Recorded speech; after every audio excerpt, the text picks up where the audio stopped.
Di dunia kebijakan publik, ada satu adagium ekonomi yang tak pernah kehilangan relevansinya.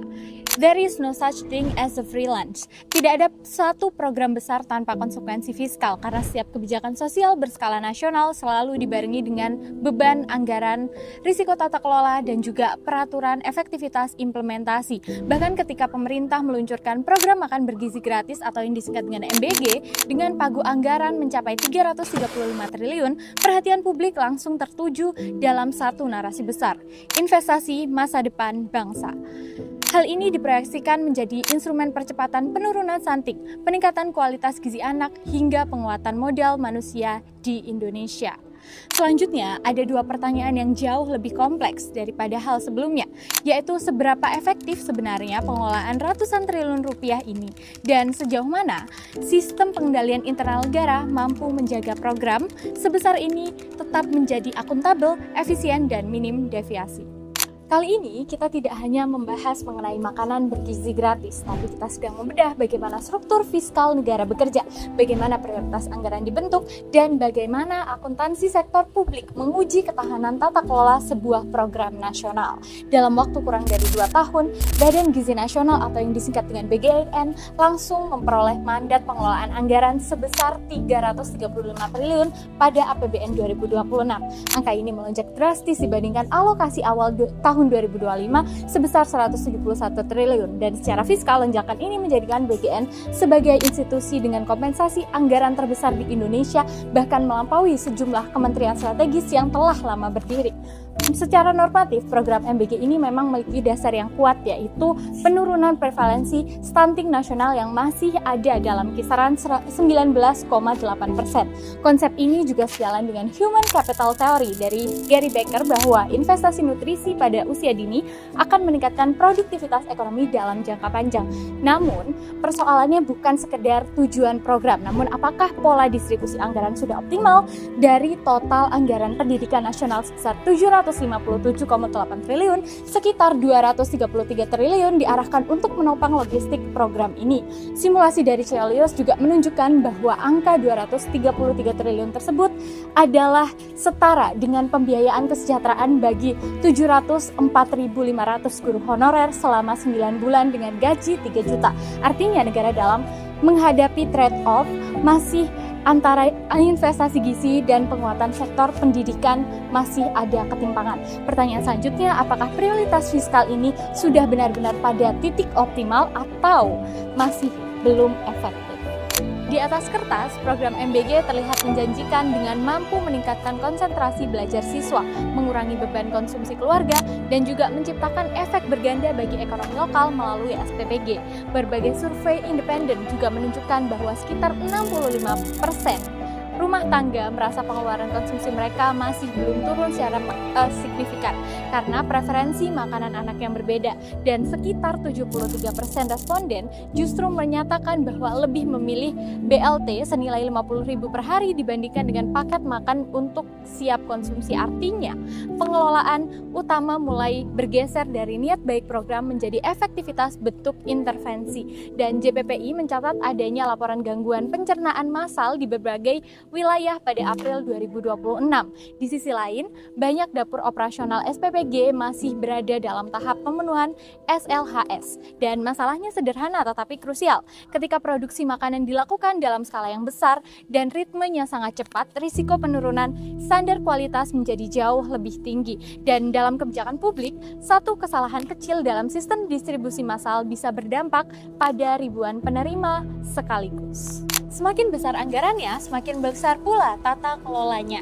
Melalui Perpres nomor 83 tahun 2025, struktur pengelolaan program ini melibatkan banyak sekali unsur strategis, termasuk purnawirawan sipil militer. Dengan kewenangan operasional yang sangat luas, masalahnya lembaga ini memegang dua fungsi sekaligus, yaitu sebagai regulator yang menetapkan aturan, dan yang kedua sebagai operator yang menjalankan program di lapangan. Dalam perspektif akuntansi sektor publik, model seperti ini sangat rentan menimbulkan konflik kepentingan jika tidak diawasi secara ketat. Kasus kemitraan di Kalibata yang sempat melibatkan subvendor menjadi salah satu contoh bagaimana rantai distribusi dapat berkembang di luar desain kontrol utama ICW kemudian menyoroti beberapa pos perbelanjaan non-makanan yang dinilai cukup besar, mulai dari anggaran sosialisasi hingga pengembangan sistem teknologi informasi kelembagaan. Meski demikian, mekanisme check and balance antar lembaga masih terlihat berjalan. Kementerian Keuangan melakukan penyesuaian terhadap sejumlah besar modal non-prioritas BGN, sementara mekanisme pengembalian sisa anggaran ke kas negara tetap dilakukan melalui prosedur administrasi resmi. Dengan adanya pembahasan terkait pengadaan kendaraan operasional kepala satuan pelayanan dengan harga sekitar 50 juta per unit dengan alasan penyesuaian wilayah 3T, akan tetapi auditor independen menemukan adanya ruang inefisien yang dinilai masih bisa dioptimalkan. Kini, proses tersebut masih menjadi salah satu objek penelaahan KPK guna memastikan kepatuhan harga dan akuntabilitas tender. Karena pada akhirnya, dalam pengelolaan fiskal negara, pertanyaan publik bukan hanya apakah program ini baik, tetapi juga apakah uang negara digunakan seefisien mungkin.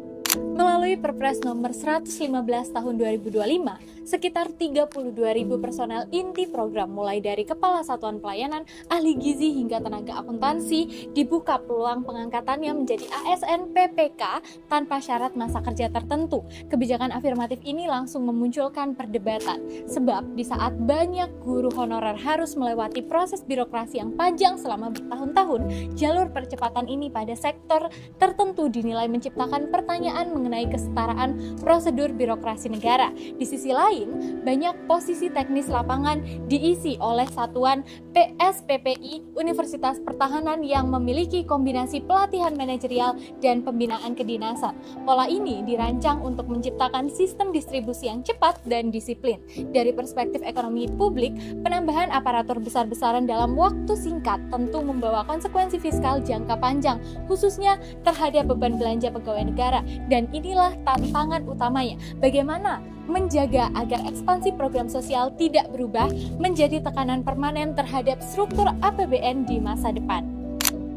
Melalui teori fraud triangle donut Karacy, ada 3 elemen yang terlihat. Yang pertama, pressure, tekanan besar untuk menyelesaikan target nasional dalam waktu yang sangat singkat. Yang kedua, opportunity, peluang yang muncul akibat transaksi kelembagaan dan konsolidasi laporan keuangan yang masih berkembang. Dan yang ketiga, rationalization, yaitu pembenaran bahwa percepatan prosedur dilakukan demi kepentingan pemenuhan hak dasar masyarakat. Dan karena itulah, pemerintah mulai memperkuat pengawasan berbasis digital melalui sistem bernama Detak MBG untuk menghubungkan data transaksi antar lembaga pengelola, sistem perbankan nasional hingga PPATK guna mendeteksi adanya transaksi mencurigakan secara real time. Secara konsep, sistem ini merupakan bentuk implementasi modern dari SPIP, kombinasi antara pengendalian internal yang kuat dan sistem e-procurement yang transparan. Dan ini merupakan instrumen yang paling efektif untuk meminimalisir penyeimbangan anggaran. Pertanyaan selanjutnya muncul, apakah teknologi pengawasan saja sudah cukup untuk menjaga akuntabilitas program sebesar ini? Karena sekuat apapun sistem digital dibangun, tata kelola publik tetap bergantung pada integritas manusia yang menjalankan. Dan pada program ini, keberhasilan MBG bukan hanya diukur dari seberapa besar makanan yang dibagikan, tetapi dari berapa efektifnya anggaran negara diubah menjadi kualitas hidup generasi di masa depan. Menurut kalian, apakah sistem Detak MBG saja sudah cukup untuk menjalankan transparansi dan efisiensi ruang fiskal di Indonesia ke depannya? Tulis pendapat kalian di kolom komentar dan mari berdiskusi bersama.